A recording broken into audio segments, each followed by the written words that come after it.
My Beating Heart.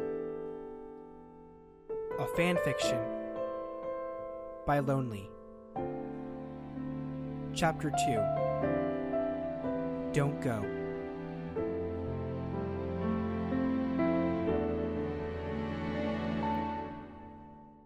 I couldn't get any sleep after making movie plans with John. My mind was much too preoccupied, excitement coursing through my veins. So I did what any sick college student in the right mind would do. Build a blanket fort. Admittedly, it was a pretty poor excuse for a blanket fort. It was comprised mostly of blankets hanging from the top bunk and curtaining over the bottom.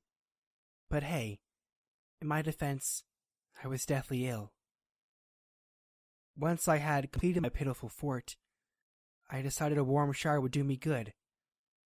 But as soon as I had returned from the bathroom, community bathrooms in dorms were actually very nice. I didn't have to clean it, and I didn't have to buy my own toilet paper. I again found myself at a loss for how to pass the time next. I flipped through the channels on my TV, but nothing interesting was on. Being sick was hella boring. In the end, my weakened body passed out in the fort around noon. And I didn't wake up until... knock, knock. My eyes felt as though they were glued shut, and with a tremendous effort, I cracked one open. I could see nothing but darkness and blankets, and for several seconds I was confused and disoriented. I had no idea what was going on. But then I remembered... John? Did you die already? He yelled from the other side of the door, and I slowly slipped out of bed. I hissed in displeasure when my bare feet hit the cold floor, but was pleased to note that my headache had subsided considerably. I made my way to the door, not even caring that I was in only my boxers and a t-shirt. We were both guys, and I doubted it would make John uncomfortable. As it turns out, I was right. When I wrenched the door open and blinked rapidly at the sudden influx of light in the hallway, reaching up to rub the grit out of my eyes, the first thing out of his mouth was, "Nice bedhead." It took me a lot of blinking and staring and trying to focus before I was finally able to take in the sight before me. John in his skinny jeans and a loose, long-sleeved green shirt, with a smirk on his face, and 2 paper bags from Panera, one in each hand. That looks like more than just soup, I said, my eyes on the food. Well, yeah, because you haven't eaten a thing today, have you? I didn't have to answer, because my stomach did it for me with a long, deep, and loud, monotonous growl. John gave it a wary glance. Sounds like it's pissed off, he observed. I just clutched at my stomach and nodded slowly, still not completely awake as I stepped aside and let him into the room. With a swipe of my hand, I flipped the lights on, while he set the food on the empty desk by the window. "You have your own room?" he said incredulously. "Yeah," I sighed. "The roommate I'd been assigned transferred out on the first day, so now I've got this room to myself. Lucky."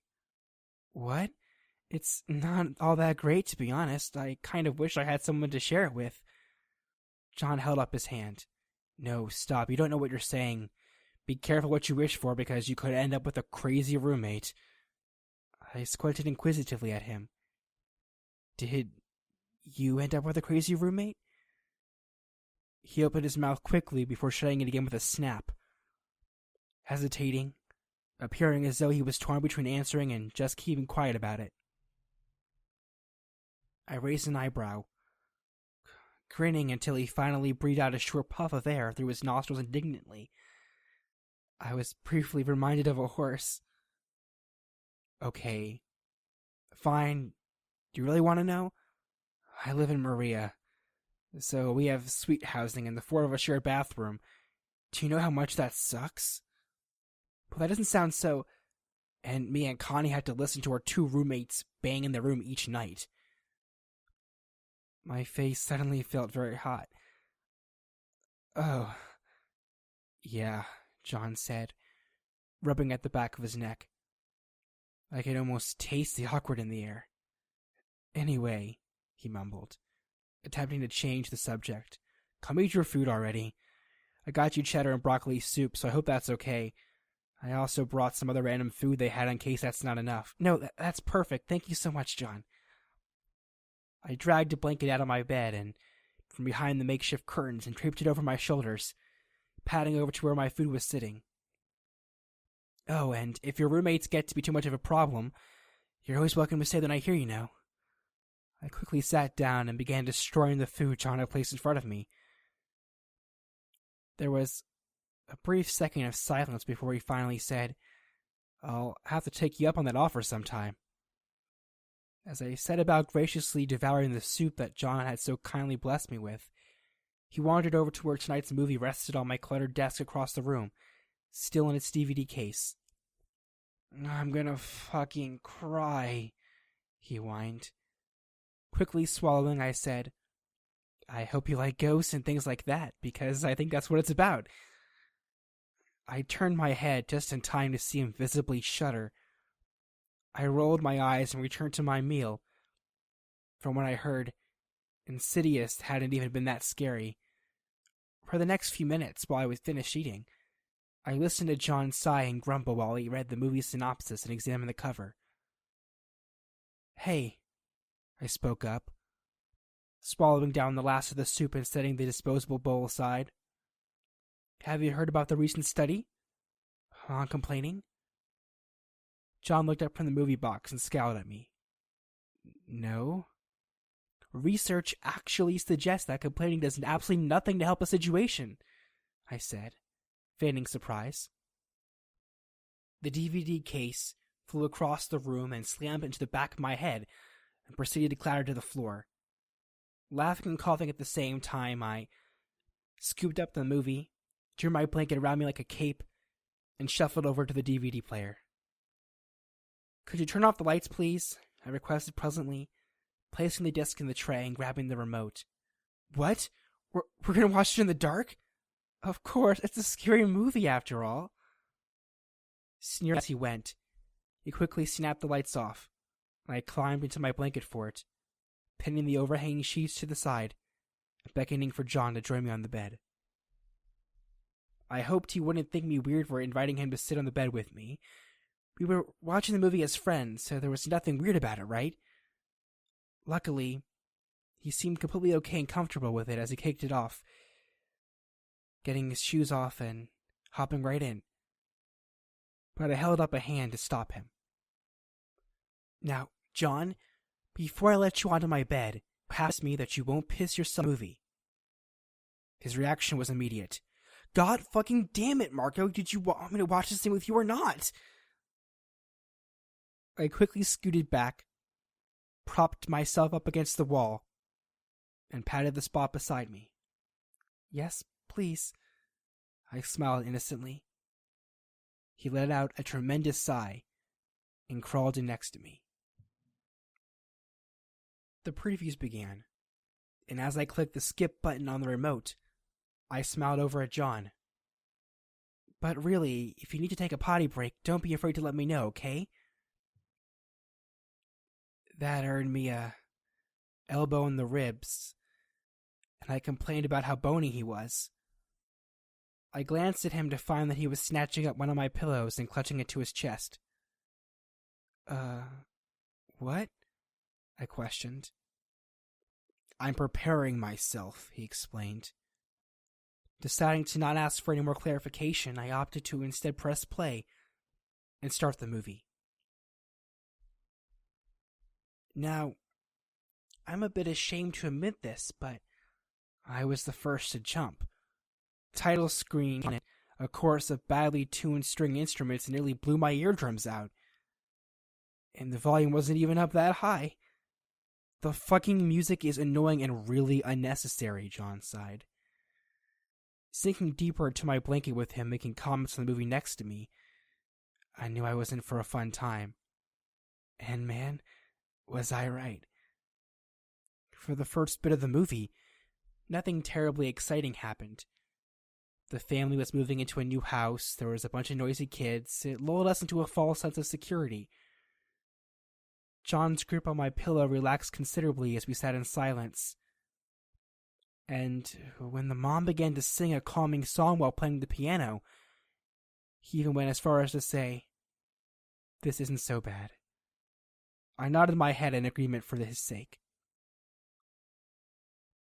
Not even 5 minutes after John had passed judgment on the scariness of the movie, he practically jumped out of his room and the furnace in the attic randomly started itself.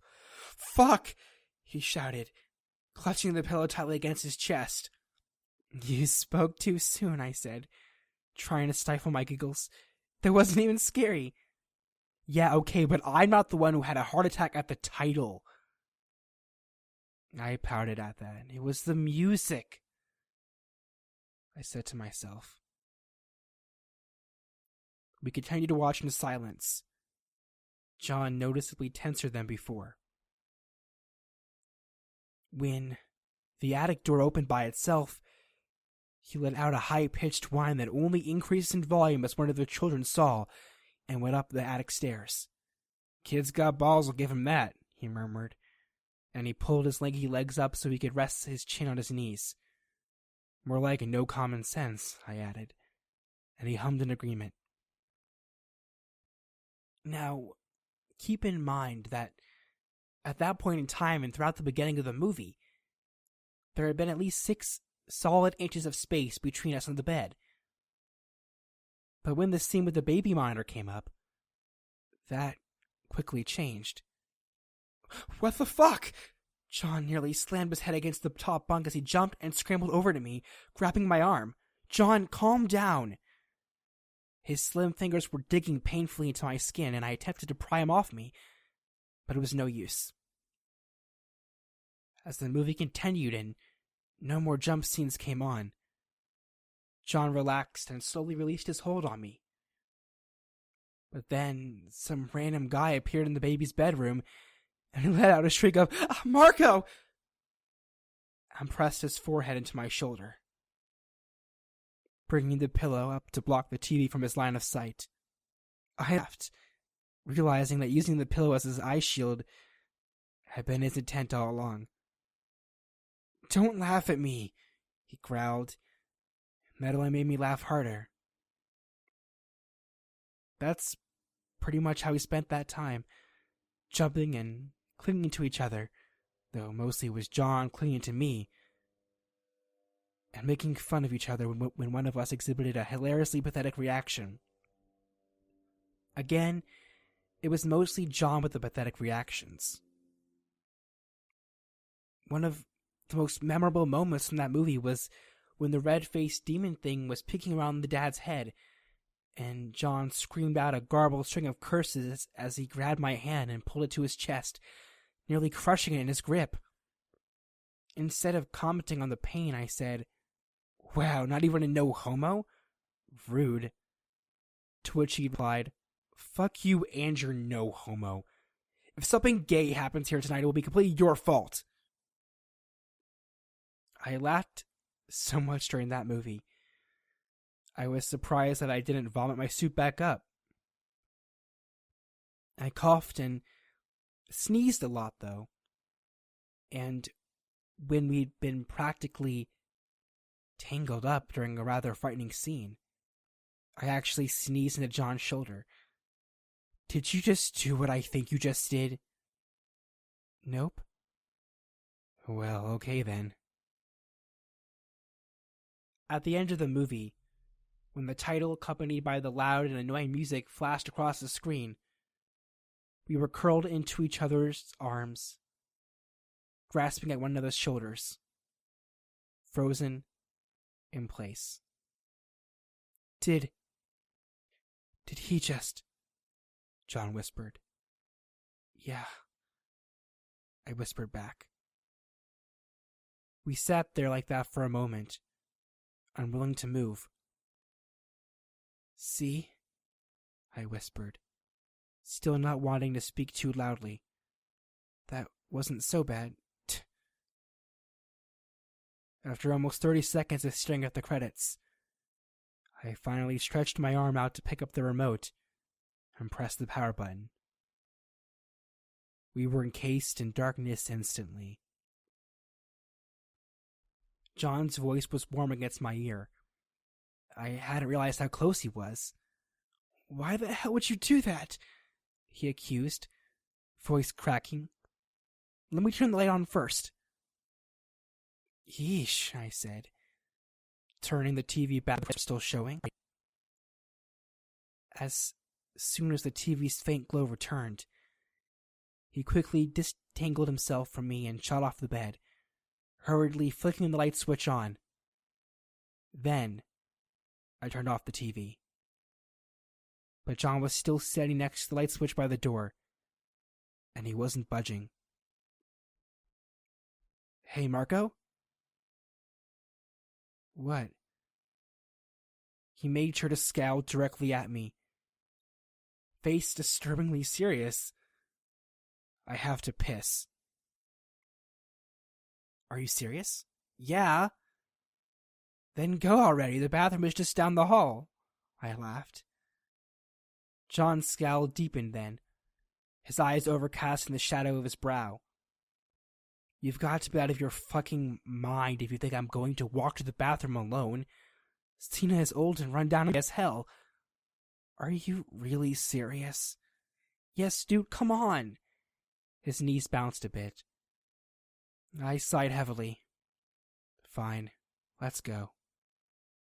As I slipped off the bed, I had to hold back a giggle while I watched as John warily opened the door crack and peeked down the hall. God, hurry up. I opened the door all the way and pushed him out into the open. He cursed a bit under his breath and started down the hall, me trailing right behind him. And I'd like to say that I hadn't been on edge as John was, except I was. It was hard not to be paranoid when some demon was going to suddenly appear and crawl along the wall towards us. So that was our mindset when I stepped on a creaky floorboard. As you might be able to guess, our little trip to the bathroom quickly turned into an unintentional race. John cussing up a storm the whole way. When we burst through the door, we stopped, panting, and turned to look at one another. And this time it was him that burst into peals of laughter. "Man, you were scared shitless." Me? He, of all people, is laughing at me for being scared? He started to laugh even harder for some reason. "So, you were too." That did nothing to staunch his amusement, and I finally resorted to smacking him lightly on the shoulder. "Go pee already." It was 11 p.m. when he finally headed back to his dorm. We spent the time after the movie sitting on my bed, snacking on the extra food John had brought from Panera, and lightly making fun of each other. Our jokes eventually escalated to the point that we almost resorted to wrestling, but he backed off when I accused him of taking advantage of my weakened state. When he saw how late it was getting, John groaned loudly. I wonder what my roommates are doing right now," he wondered sarcastically. "My offer still stands," I reminded him, but he shook his head. "I've got class in the morning." I hummed thoughtfully. "Yeah, so do I." John shot me a glare. "You're staying in bed tomorrow, though. Don't you fucking dare go to class." "Boring," I huffed indignantly, leaning back against the wall. "But yeah, I know." John scooted off the bed and began shoving his feet back into his shoes. "What if I said I'd come and see you tomorrow?" "What if you said you'd come and see me tomorrow?" "As in, what would you say, genius?" I smiled.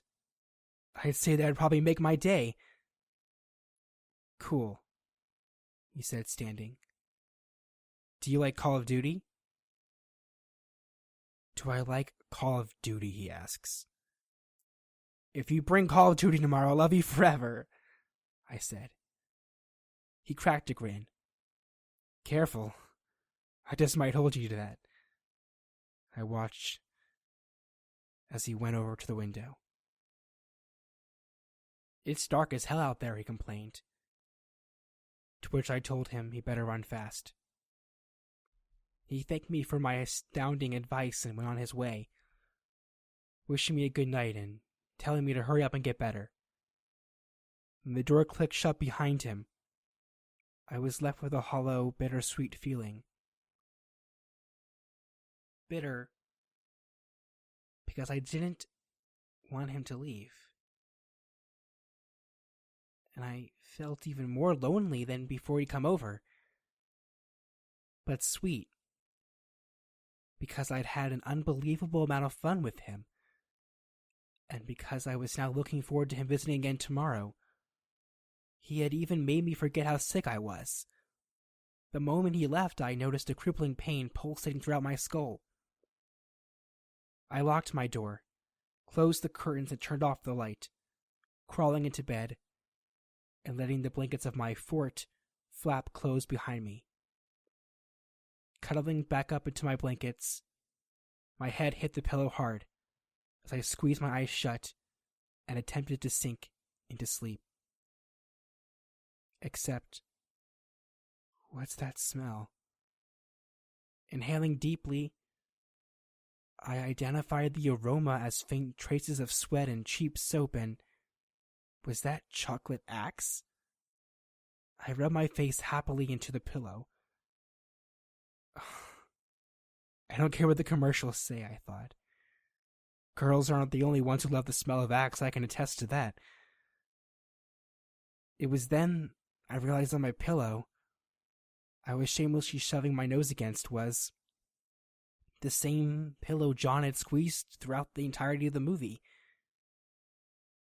Cracking my eyes back open and glaring into the darkness, I briefly wondered if I should be worried that I found his aroma to be so comforting,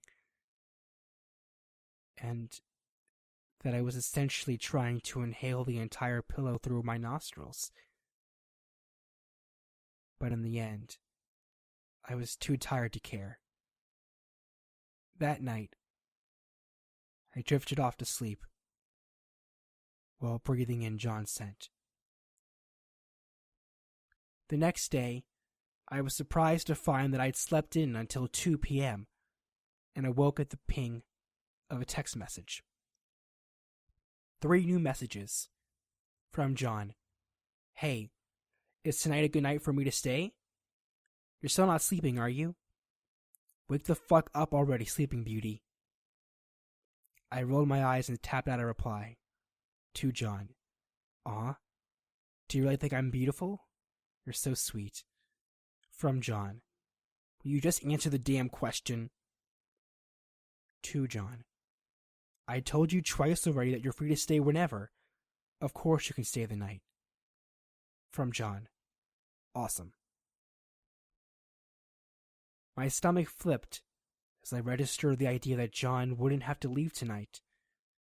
And with a sudden burst of energy that was uncharacteristic of a person as congested as I hopped out of bed and headed to the showers. John showed up that evening with his bag and rolled-up bedding, Xbox 360 in tow. We quickly set out about hooking it up to the TV, except John did most of the work while I sifted through his games and gaped at the ones I wanted to play. Kanye's gonna be pissed I took the Xbox, but that's what he gets for making our room reek of weed. It's my Xbox anyway, he mused. Before he'd even let me play, he insisted he debunk the beds, and I quietly agreed, telling him of the many times I'd slammed my head against the top bunk. He in turn marveled at my laziness for not having done it sooner. That night, we set up his bed over by the window, next to the empty desk, and ordered 3 large chicken and steak pizzas. They were devoured barely 10 minutes after their arrival. Call of Duty took up most of the night, and we played until midnight when we finally broke into a wrestling match after our taunts and teasing had gone too far. There was no clear winner, but I reasoned that if I had been of full health, I'd have beat him fair and square. We passed out soon after. The morning arrived quickly, and I found that John was an early riser. He launched a pillow at my head at 8 o'clock and complained loudly about how he was going to die of starvation and it would be my fault. I wormed my way further into my blankets and told him that he didn't need me to feed him, but that only resulted in him yanking up the covers and dragging me out by my feet. "You know what I'm like before I've had my coffee, Marco," he reminded me, his tone low and intimidating. Most interesting wake-up call I had in a while. That Saturday was chilly and gray, complete with icy drizzle that had soaked our hair and tiny clouds of steam that blew out from behind our frozen lips with each breath we exhaled. We grabbed breakfast, John guzzling down his coffee with reckless abandon and yelping when it burned him. We spent a good portion of that day simply talking about school and family. John came from a rich family, but he had no siblings, and apparently he wasn't very close with his parents at all. "They try to control my life too much, and it's not theirs to control, you know," he said, going on to tell me how he frequently got into fights with his father all at times. His mother ignored him completely. I'm convinced they're more concerned about their reputation than my actual well-being. He assured me he was completely at peace with his familial troubles, but that they were nothing to worry about. So I told him about my family. I had a cute little sister who was about 6 years old named Marie, and that my parents were recently divorced. My dad and I would get into arguments every now and then, but nothing over the top. While my mom was very sweet, I often complained that she babied me too much. "You're a mama's boy." "Am not, R2. In the afternoon, we returned to my dorm and played more games, until John announced that he was staying the night again, and had brought enough clothes for another night. "You planned to stay the entire weekend from the start, didn't you?" I stated, and he didn't even try to deny it. I let him borrow my soap and shampoo for a shower. "Why do you have girly shampoo? My mom bought it, mama's boy." And after we'd both cleaned up, we spent the rest of the night talking and ordering more pizza. Of course, when you spend an entire weekend with someone, and it gets to be sort of late at night, you start talking about pretty personal things. We had been laying on my bed and staring up at the ceiling, our knees hanging over to the side and feet dangling over the floor as we talked.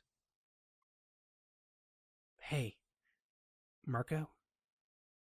John said quietly after several minutes of silence. I said, just as quietly.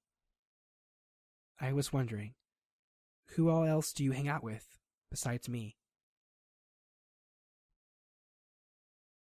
I felt my brows furrow as I focused on a small chip in the pane of the ceiling.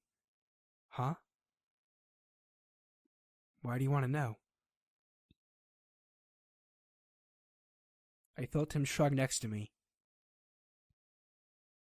"I was just wondering is all." I blew out a puff of air and a small sigh. "If you really want to know, you're at Trost University?" "No one." I swallowed and prepared myself for John to tease me and call me a friendless loser, but he didn't. "Oh," he whispered. "How come?" I frowned, thinking, well, don't get me wrong, it's not like I went through my entire life without making friends. I have plenty of friends back at home, but we all know how long high school friendships last. I turned my head to the side to see John, still staring up at the ceiling. He's standing here pressed against my sheets, and he was wearing that same old scowl again.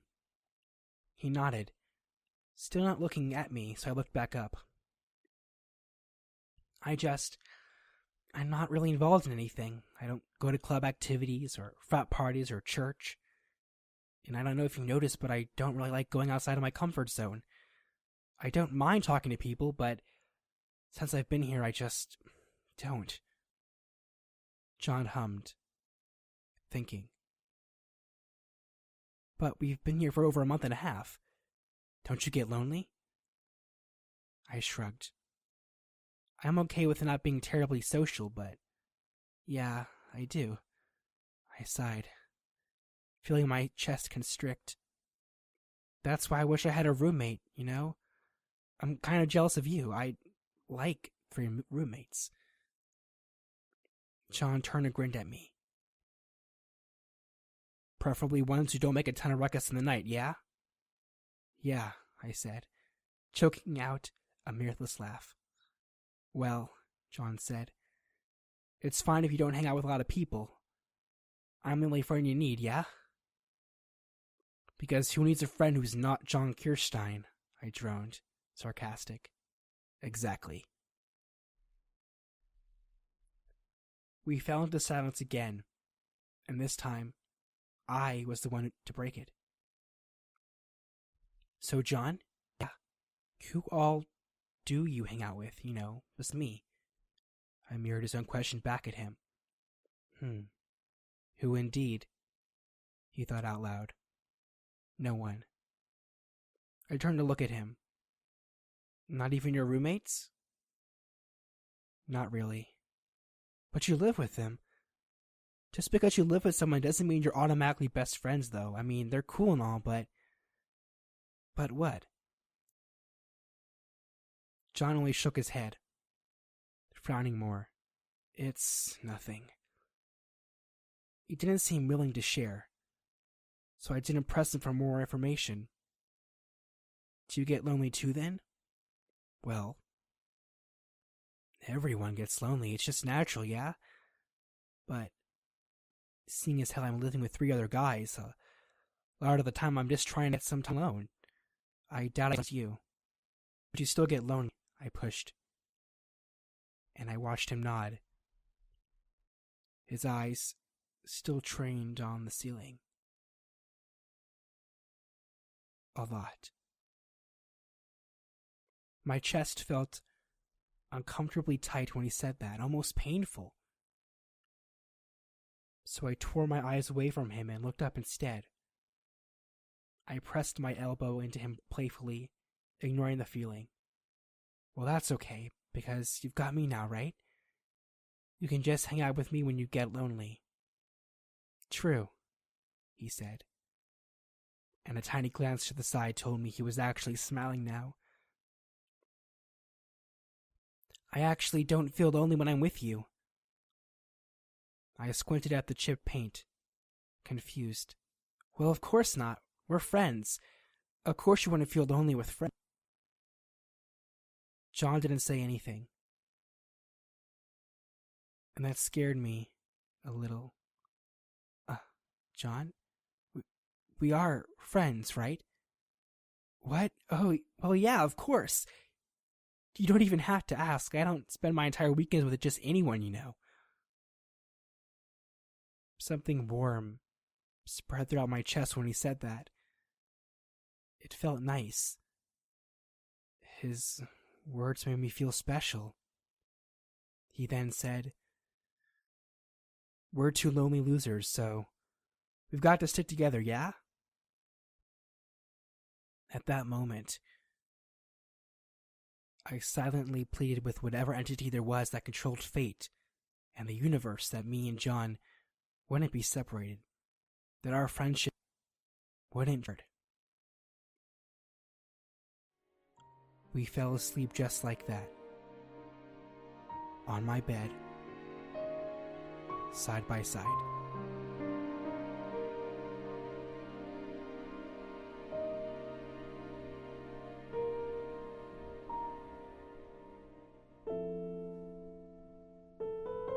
His Beating Heart, a fan fiction by Lownly. Chapter 2. I Won't Read and produced by Jonah Scott. The rest of the day was spent in half dread, half excitement. Exciting half. I get to go hang out with Marco and see his place. Yeah! Dreadful half. I have to watch a scary movie. God fucking damn it. Why does it feel like for every bit of happiness I get, there's 3 times more of something awful? But I couldn't just back out. If I backed out of this, I'd probably make the guy feel bad, and wreck whatever chance we had of becoming friends. And hadn't I said I did not want to risk losing this potential friendship? I'd meant it.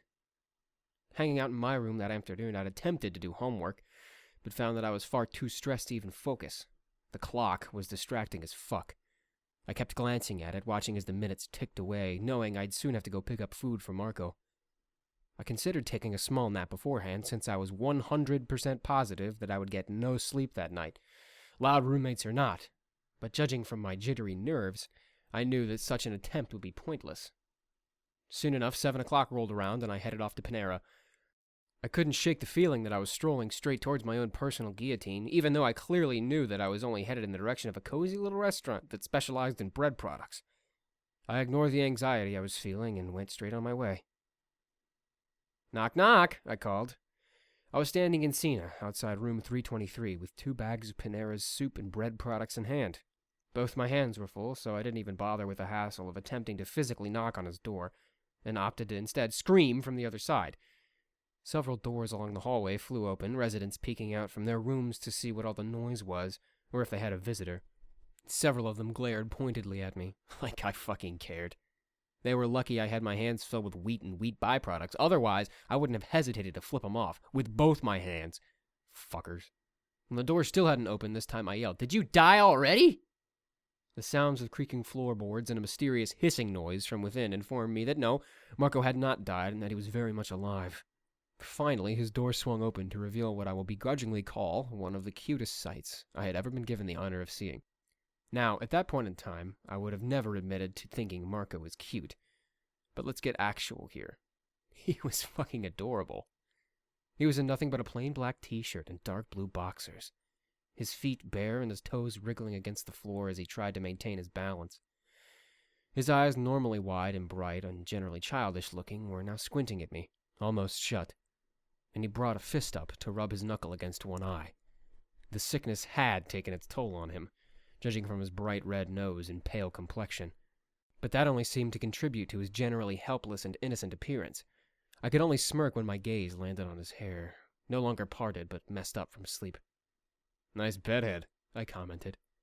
He blinked rapidly, eyes still not focusing, and a wave of guilt hit me when I remembered how much I'd been dreading coming to see him. Looking at him right then, he made me feel like I needed to take care of him. Talk about a sense of misplaced obligation, I thought dryly. That looks like more than just soup," he said, his eyes settling on the food in my hands. "Well, yeah," I said. "Because you haven't eaten a thing today, have you?" Marco's stomach decided to make a grand entrance into our conversation by emitting a low, guttural rumble that sounded better suited to a demon attempting to claw its way out of the depths of hell than to a gastric intestine. I glanced at it warily, feeling as though Satan himself would burst from Marco's midriff at any possible moment. "It sounds like it's pissed off," I observed. He merely clutched at his stomach and nodded slowly before stepping aside and turning his lights on. I followed him into the room, letting the door swing shut behind me. Then I quickly set the food on the only vacant surface in the room, which happened to be an empty desk by the window. An empty desk? I glanced around the room, doing a quick visual sweep, and found that Marco's room seemed only to be half occupied. The top bunk was bare, there was an empty desk, and if I had to make a guess, I'd say that one of the 2 wardrobes in the room was void of any scrap clothing. I don't know what the hell was up with the fucking blanket curtains hiding his bottom bunk, but if Marco wanted to sleep like a goddamn princess, then so be it. Whatever helped him sleep at night, I guess. "You, have your own room?" I asked, incredulous. "Yeah," he sighed, almost wistfully. "The roommate I'd been assigned transferred out on the first day, so now I got this room to myself." "Lucky," I said. "You lucky, lucky son of a bitch. I'd be lying if I said that the green-eyed monster wasn't paying me a visit right then. I was jealous as fuck." "What?" "It's not all that great, to be honest. I kind of wish I had someone to share it with." I raised my hand, halting him. I heard enough. No, you stop. You don't know what you're saying, I warned him. Be careful what you wish for, because you could end up with a crazy roommate. Marco shot me a strange look, his mouth going lopsided and his round nose scrunching up a bit. Did you end up with crazy roommates? He asked. My mouth flew open to answer, but then I realized what I was about to tell him, and it snapped shut again. Oh, hell no. That's just going to make things really awkward. He raised an eyebrow and grinned at me, until I finally decided to hell with it, and breathed out a short puff of air through my nostrils indignantly. Okay, fine, you really want to know? I live in Maria, so we have sweet housing, and the 4 of us share a bathroom. Do you know how much that sucks?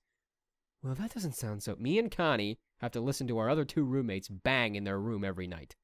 I watched as Marco suddenly turned a bright red, which made my stomach flip-flop a little, though I couldn't say why. Oh, he mumbled. Yeah, I breathed. More than a little embarrassed, I brought up a hand to awkwardly rub the back of my neck. Anyway, I said, hoping to use Marco's hunger to change the subject. Come eat your food already. I got you cheddar and broccoli soup, so I hope that's okay. I also brought some other random food they had in case it's not enough. No, that's perfect. Thank you so much, Sean. His voice was filled with so much gratitude that I had to fight not to grin like an idiot. I watched complacently as he pulled a blanket out from his makeshift princess bed and draped it around his shoulders, then padded over to where his foot sat waiting. Oh, he began. And if your roommates get to be too much of a problem, you're always welcome to stay the night here, you know. He sat down and got started on his meal, doing his best impersonation of a vacuum as he set about sucking the soup down in his gullet with just the sheer wind force of his inhaling lungs. Staying the night here with Marco. I had to say I was touched. Here, Marco had his own room, and he was openly inviting someone like me to stay the night with him whenever I liked or needed. If I was in his position, would I be doing the same? I had a feeling that the answer to that wasn't a good one. I'll have to take you up on the offer sometime, I said quietly. I let him continue eating as I wandered about the room, instantly drawn to his cluttered desk. It was covered with books and folded papers, and littered with pictures of what I could only assume were Marco's family. A short and full yet curvy woman with dark wavy hair, gray at the roots, and a warm smile that brought out thin lines around her eyes and mouth. A tall, balding man with faint traces of freckles and a thick mustache, his belly somewhat round beneath his loose-fitting shirt, and a tiny girl with short black hair. Her eyes were just as round and brown as Marco's, freckles dotting her cheeks as well. There were a few others, old people who probably were his grandparents, and other miscellaneous persons that showed up once or twice, but the man, the woman, and the little girl were seen the most. Something disturbing caught my eye, and cautiously I picked it up. It read Insidious in white, wide letters, and there was a young boy on the front who looked to be in serious need of psychological evaluation. I knew what that was. I knew exactly what that was, and I did not like it. I'm gonna fucking cry, I whined, to which Marco replied, I hope you like ghosts and things like that, because I think that's what that's about. Wow, Marco, thanks for making me feel a lot better, because that's exactly what I fucking hate! Ugh. I shuddered as I continued to stare at the DVD case, flipping it over to read what it had to say on the back. I began to sigh and grumble and complain to myself about how it was such bullshit that I had to watch something like this. Why can't we watch a different movie? And how I'd get Marco back for this. Hey, Marco spoke up. Have you heard about the recent study on complaining? I pulled my eyes away from the movie box and glared at him suspicious. Talk about out of nowhere. No. Research actually suggests that complaining does absolutely nothing to help the situation, he said, trying to act all coy and innocent and surprised. Well, that kind of shit earns you a movie to the head. I didn't ask for your fucking sass, I thought as I launched the DVD across the room. It hit him square upside the head.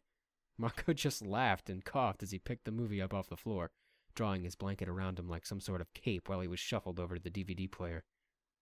Could you turn the lights off, please?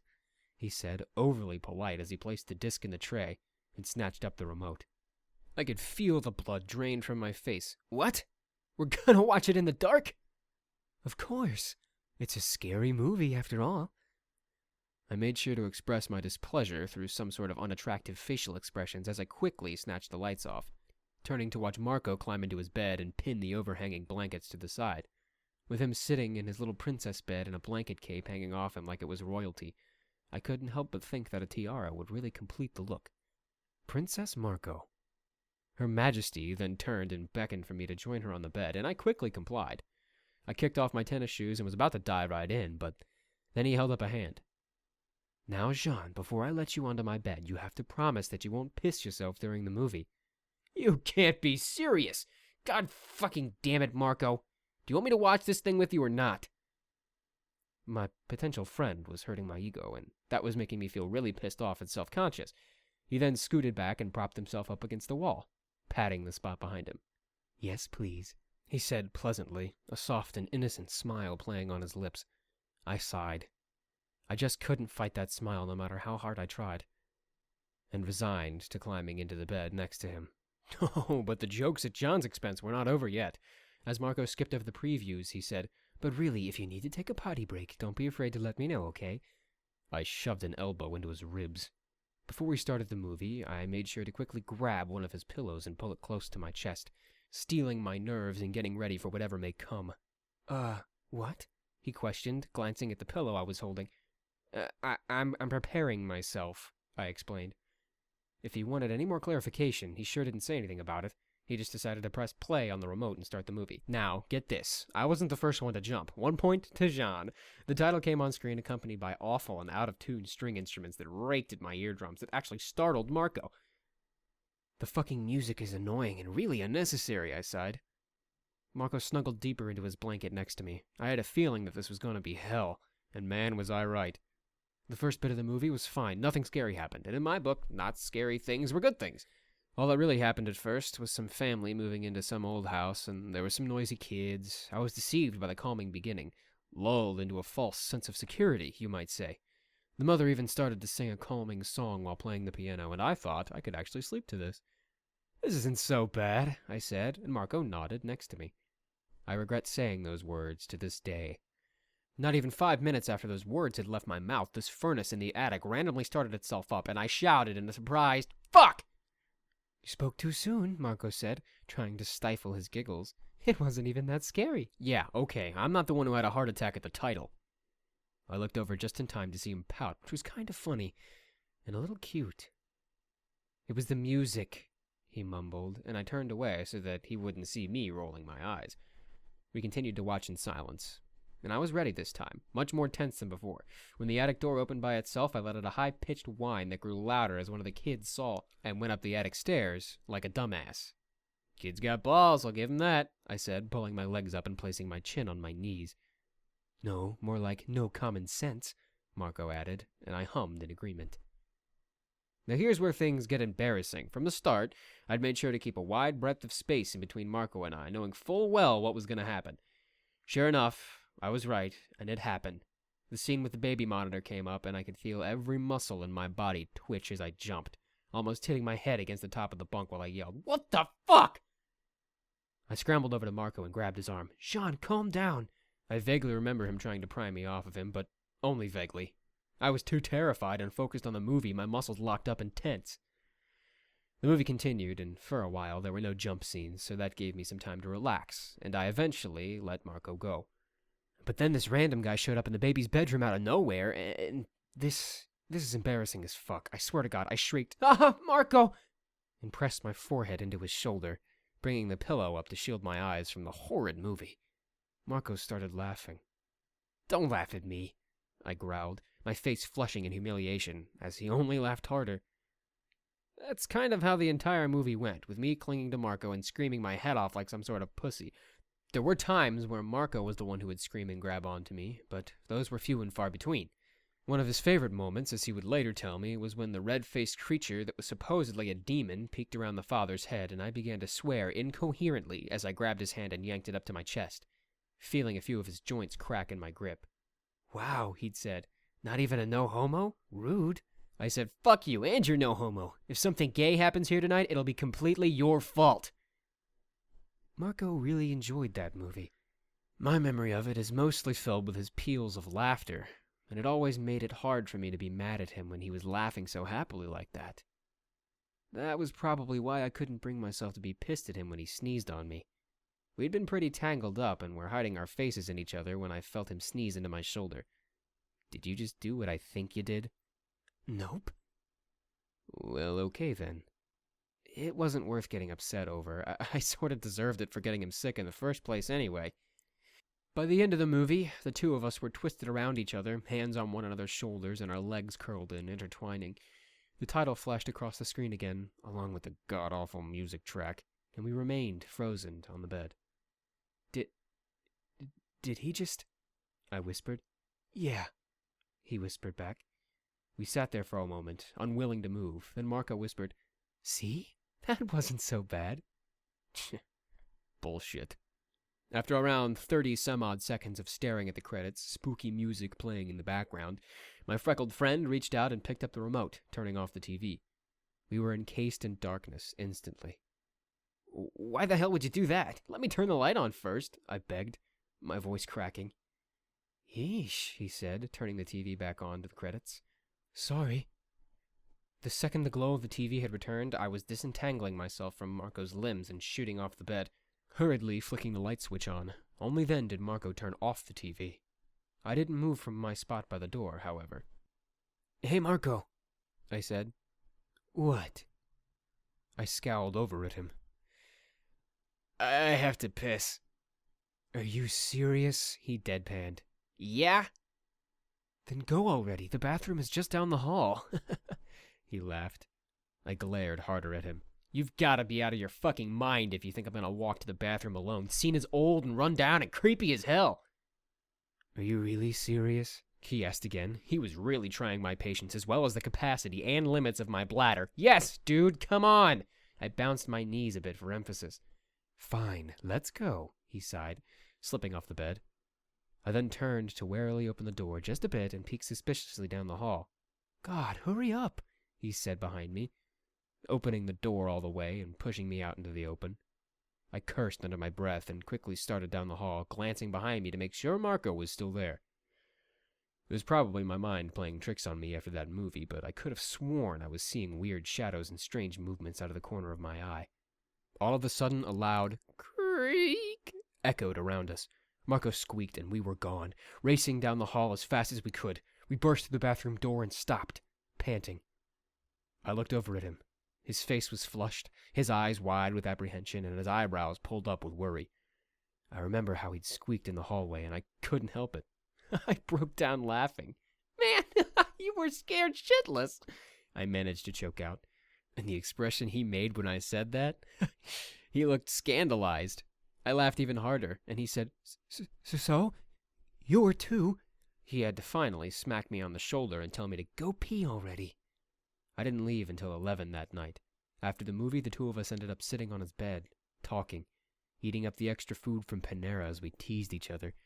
Our jokes somehow got us to the point of almost physical violence, but before we could get around to any real wrestling, Marco accused me of taking advantage of his weakened state. So I backed off. I groaned loudly when I caught sight of the time, knowing I should probably head back soon. I wonder what my roommates are doing right now, I wondered sarcastically. My offer still stands, he said, but I shook my head. Not tonight. I can't do it tonight. The idea of just crashing at his place that night was wonderfully appealing to me, but I wasn't sure how he'd react if I had the nightmares that night. I didn't really feel like risking it. I've got class in the morning, I lied. I actually didn't have class until the afternoon on Fridays. He didn't need to know that, though. Yeah, so do I, he said. I squinted at him. You're staying in bed tomorrow, though. Don't you fucking dare go to class. Boring, he huffed indignantly, then leaned back against the wall. But yeah, I know. Scooting off the bed and pulling my shoes back on, I asked him, What if I said I'd come see you tomorrow? What if you said you'd come see me tomorrow? As in, what would you say, genius? He grinned over at me. I'd say that would probably make my day. Cool, I said, standing. Do you like Call of Duty? If you bring Call of Duty tomorrow, I'll love you forever, he said. I couldn't help the grin that tugged at the corners of my mouth. It was subconscious. Careful, I warned. I just might hold you to that. I headed over to the window to get a peek outside and grimaced. It's dark as hell out there, I complained. Marco told me that I'd better run fast. Wow, thanks for the astounding advice. You're welcome, he sighed, stretching out comfortably on his bed. I then wished him a good night and told him that he should hurry up and get better before stepping out of the room and closing the door behind me. The night was pretty chilly as I walked back to Maria, but I was surprised to find that outside, alone and in the dark after a scary movie, I wasn't actually scared. I felt at peace. Hanging out with Marco seemed to actually make me feel calm, and on the quiet stroll back to my dorm, he was the only thing on my mind. He was my new friend that had somehow managed to have me sit through a horror movie, and yet I still had a good time. Yeah, he was definitely someone I wanted to keep in my life. I could probably scour the entire planet to the ends of the earth and never find someone who even compared to Marco. The guy was pretty damn special. When I got back to my room, I found Connie passed out, his massive headphones blaring. Are those my earbuds underneath? As it turned out, Connie was listening to a disturbing, cacophonous orchestra that comprised of random songs on both of our iPods. I suppose he had resorted to drastic measures in an attempt to drown out the sounds and moans and creaks in the other room. I ended up ripping my earbuds out of his ears and taking my music back, shoving them into my own and flopping into my bed. His only response was to snore loudly. It must be nice being a heavy sleeper, I thought, closing my eyes. I didn't have the nightmares that night. To Marco. Hey, is tonight a good night for me to stay the night?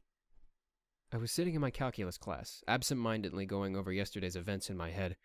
I'd been so worried about having the nightmares and freaking Marco out if I stayed the night, but in the end, I hadn't had them at all. I was feeling a bit more confident, so I thought I'd give it a try. But Marco wasn't texting me back, and I was quickly growing impatient. By the end of the class, it finally dawned on me. To Marco. You're not still sleeping, are you? I took his lack of response as a confirmation. To Marco. Wake the fuck up already, sleeping beauty. He replied after that one. From Marco. Aw, do you really think I'm beautiful? You're really sweet. Yeah, okay, of course he replied to that. Call the guy beautiful and you get his attention. Fucking princess. To Marco. Will you just answer the damn question? From Marco. I told you twice already that you're free to stay whenever. Of course you can stay the night. To Marco. Awesome. Well, the deed was done, and there's no backing out of it now. I decided to head back and start packing. The Xbox has to be out of the room before Connie got back, or there'd be a fight. I also might have to make a mental note to stuff a few extra clothes into my bag as well. You never know when you need more clothes, right? That night's sleepover was tons of fun. I had all my shed and my bedding rolled up in my bag, the Xbox 360 in its carrying case.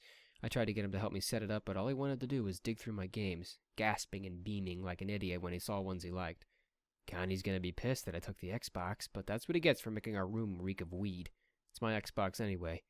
I mused, plugging in the audio and visual cords into their respective slots. As soon as I was hooked up, Marco snatched the controller. But I stopped him, telling him that I didn't want to sleep on a top bunk that night, and we should probably debunk the beds. I hoped he wouldn't interrogate me about my reasons, but I didn't feel like explaining to him that I had a tendency of half falling out of bed the second that I woke up, or that I possibly would plummet to the floor if I had nightmares. But he didn't seem all too interested in asking about it. Instead, he quietly agreed, and even explained that he'd rammed his head against the top of the bunk on multiple occasions. The mere fact that he hadn't debunked the bed sooner was astounding. It was bye-bye princess bed after that. We set up my designated bed by the window, next to the empty desk, and ordered 3 large chicken and steak pizzas, which were tasty as fuck. I'd never had them before, but Marco insisted I try them, and that they were the pizza industry's very own marketable manna. Damn, was he right. That shit was gone faster than you could blink. We played Call of Duty until a little after midnight, and just like expected, we taunted and teased each other the entire time. Came to be too much, and we broke out into a wrestling match. Neither of us won. We fought until we were exhausted, and I had loudly declared that I'd had a tiring day, and that I'd beat him some other time. But I silently vowed not to piss him off when he was in full health. That guy had a lot of strength, as it were. We fell asleep after our little spar. And that night, I dreamed of nothing. I woke up long before Marco did. Judging from the purple-tinged clouds I could see from the window, it was early morning. I spent around 2 hours or so just lying there, listening to Marco's slow breathing. It was really nice. I turned to look at him, his form seeming to be nothing more than a mound of bedding, but I could see his messy black hair, the blanket pulled up around his ears as he continued to sleep, his feet poked out from under the sheets on the side of the bed, and then I realized that he slept curled up in a ball on his side. And that was really cute. When 8 a.m. rolled around, my patience ran thin. I didn't care how cute this guy was. My stomach was eating itself and all surrounding innards. I was also craving caffeine. My mind may have been wide awake, but my body was slow moving until it was in my system. Not to mention how pissed off I was if I went without it. "Wake up, I'm starving." He mumbled something, then turned over. "I'm going to die of starvation, Marco, and it will be your fault." He groaned and burrowed further beneath the covers. "You don't need me to feed you, John. Go get your own damn food." Well, well, well. It seems as if I wasn't the only one who was cranky. I pulled the covers off of him, causing to hiss at the wave of cold air hitting his skin, while I began dragging him out of his bed by his feet. "You know what I'm like before I've had my coffee, Marco," I reminded him grimly. It was a cold and rainy day, chilly and almost sleeting while our breath turned into clouds of steam in front of us. We quickly grabbed breakfast, and I'm pretty sure I scalded my taste buds off with how quickly I was sucking the boiling coffee down my throat. We almost just talked about boring shit all day, our majors, our classes, our families. I told him about my parents, how I'd fight with my father a lot, and my mother just sort of existed. "I'm convinced they're more concerned with their reputation than my actual well-being," I'd said. But it was whatever. I'd already come to terms with the fact that my parents and I would never get along. So it was no big deal, and I told Marco not to worry about it. He, on the other hand, seemed to come from a rather pleasant family, aside from the fact that his parents were recently divorced and that he and his father didn't get along at times. He really seemed to care for his family. He really liked to talk about Marie, his younger sister, and the pictures of the little girl on his desk flashed through my mind briefly. When he talked about how much his mother coddled him, I called him a mama's boy. "Am not." "R2. He let out a frustrated growl. That got a chuckle out of me. Sometime after lunch, we went back to his room and played more games when I told Marco that I was staying the night again, and told him of the extra clothes I'd packed. "You planned to stay the entire weekend from the start, didn't you?" he accused. I just shrugged. We took turns showering, with me borrowing his girly-ass shampoo, and once we were all clean and flowery smelling like a couple of pansies, we spent the rest of the night talking and ordering more of that delicious pizza. But it got pretty late, and me and Marco had plenty of time to get comfortable with one another, so, of course, we started to get a little up close and personal. It was mostly my fault, though. We were just laying there on Marco's bed, chatting quietly while our legs hung off the side, and we stared up at the ceiling together. I was having such a good time spending my weekend with this guy that I could hardly help but wonder who else had the privilege of calling Marco their friend. "Hey, Marco," I said quietly after several minutes of silence. "I was wondering, who else do you hang out with? Besides me." I glanced sideways at him and watched as his brows furrowed, seemingly deep in thought. "Huh? Why would you want to know?" he asked. I shrugged. "I was just wondering is all." He sighed, a small puff of air blowing past his lips. If you really want to know, here at Trust Uni? No one." He got quiet then, and I felt a strange sense of relief wash through me. What? Why was I relieved? That really didn't make any sense. So I didn't dwell too much on it. "Oh," I almost whimpered. "How come?" I looked over at him, to see him frown. "Well, don't get me wrong, it's not like I went through my entire life without making friends. I have plenty of friends back home, but we all know how long high school friendships last." I looked back up at the ceiling, scowling. Boy, did I know. Not that I had many friends back in high school, but still, I just nodded. Marco continued. I'm not really involved in anything. I don't go to club activities or frat parties or church. And I don't know if you noticed, but I don't really like going outside of my comfort zone. I don't mind talking to people, but since I've been here, I just don't." I hummed, thinking. So Marco didn't hang out with anybody? That seemed a little sad. But we've been here for over a month and a half, I said. Don't you get lonely? He shrugged next to me. I'm okay with not being terribly social, but yeah, I do, he sighed. That's why I wish I had a roommate, you know? I'm kinda jealous of you. I'd like 3 roommates. I grinned and turned at him. Preferably ones that don't make a ton of ruckus in the night, yeah? Yeah, he agreed, and he choked out something that could barely be even classified as a laugh. It was much too forced. Pity swirled deep in my chest, and I don't know. I wanted to make Marco feel better. Well, I told him, it's fine if you don't hang out with a lot of people. I'm the only friend you need, huh? Because who needs a friend who's not Jean Kirstein? He droned, sarcastic. Exactly. We got quiet again as I fell deep into thought. So I was the only person Marco had really hung out with here at college. That gave me a fuzzy feeling inside, and I felt rather pleased with myself. I wanted to be Marco's best friend. So Jean. Yeah? Who all do you hang out with? You know, besides me. He was turning my own question back around on me. Of course, I should have expected that. Who indeed? I thought out loud. No one. I felt him turn to look at me, but my eyes remained trained on the ceiling. Not even your roommates? He asked. Not really. But you live with them, I sighed. Just because you live with someone doesn't mean you're automatically best friends, though, I mean, they're cool and all, but we can't just connect.